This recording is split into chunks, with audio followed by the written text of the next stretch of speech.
Magandang araw mga bata! Welcome sa Eager Reader Storytelling Session. Ako si Teacher Rachel, ang inyong makakasama sa pagbasa ng mga iilang aklat sa araw na ito. At ang unang aklat na aking babasahin ay ang aklat na pinamagatang Channeline, Channeline na kwento ni Randy Carlitos, guhit ni Liza Flores at limbag ng Adarna House. Pero bago natin ipagpatuloy ang kwento, may katanungan ako para sa inyo. Sa inyong mga tahanan, may katulong ba kayo sa paglinis o pagtapos ng mga gawaing bahay? Kung ganon, ay magugustuhan nyo si Channeline at ang kanyang kwento. Kaya tara, simulan na natin ang pagbasa.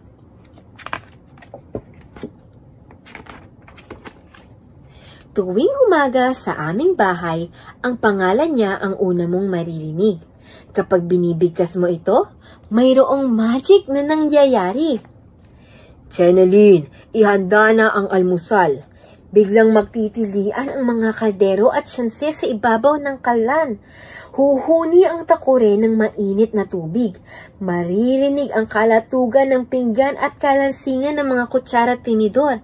Tapos, sa isang iglap, busog na si tatay.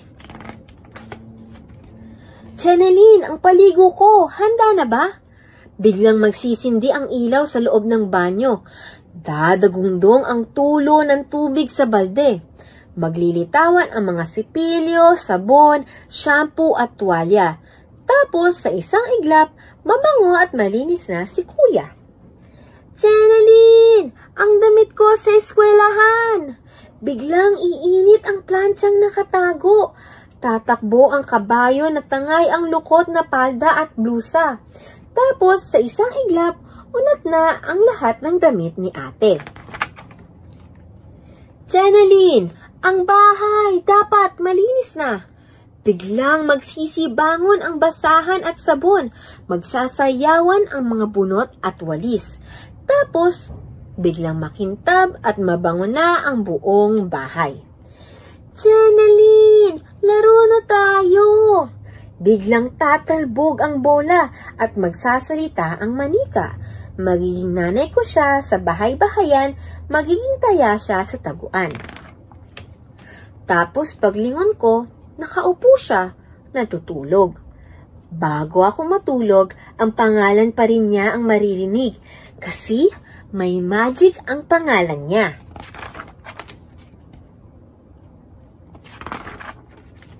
Channeline, ang kape ko. Akin na, sabi ni tatay. Biglang maghahalo ang kape, asukal at umuusok na tubig. Channeline, ang sapatos at relo ko. Nasaan na? Tanong ni kuya. Magsisilabas ang mga sapatos at relo mula sa kung saan. Channeline, ang isusuot ko ay handa mo na. Tili ni ate. Magrarampahan naman ang mga pantalon, palda, blusa at medyas. Channeline, ang pinagkainan, hugasan mo na, utos ni nanay.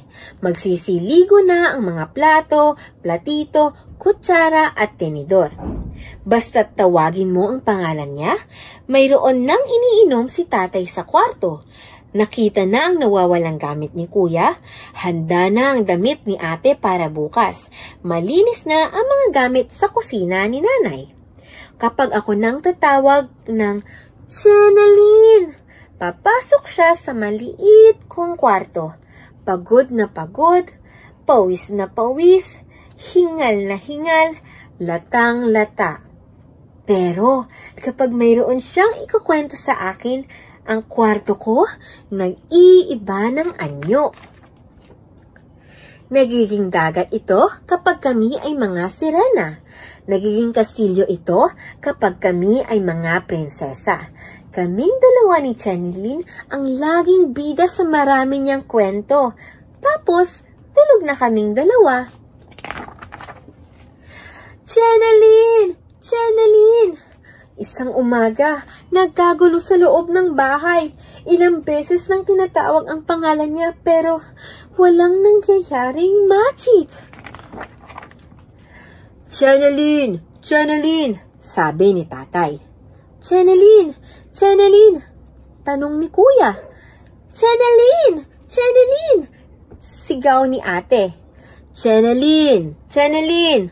Utos ni nanay! Channeline! Channeline! Tawag ko. Pero walang nangyari. Bigla kaming nagsisugod sa kwarto niya. Pagbukas namin, maraming magic ang nangyayari. Mayroong haching! Mayroong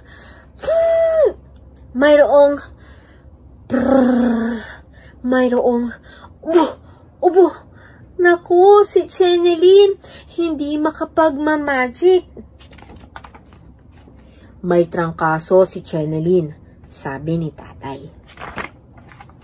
Dali-dali siyang pumunta sa telepono, bumulong-bulong si tatay sa hawakan, tapos sa isang iglap, biglang dumating ang doktor. Pumunta naman si nanay sa kusina. Naghiwa-hiwa siya ng karne, manok at gulay.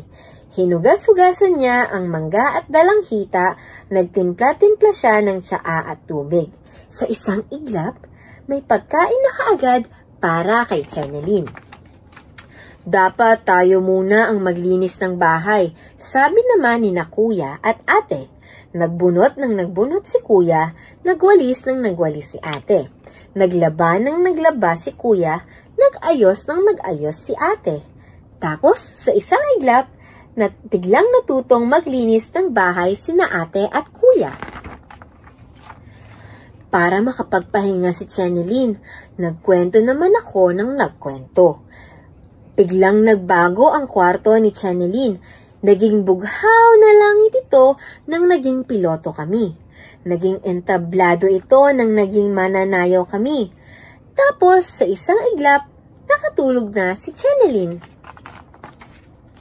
Mula noon, iba na ang maririnig sa loob ng aming bahay tuwing umaga.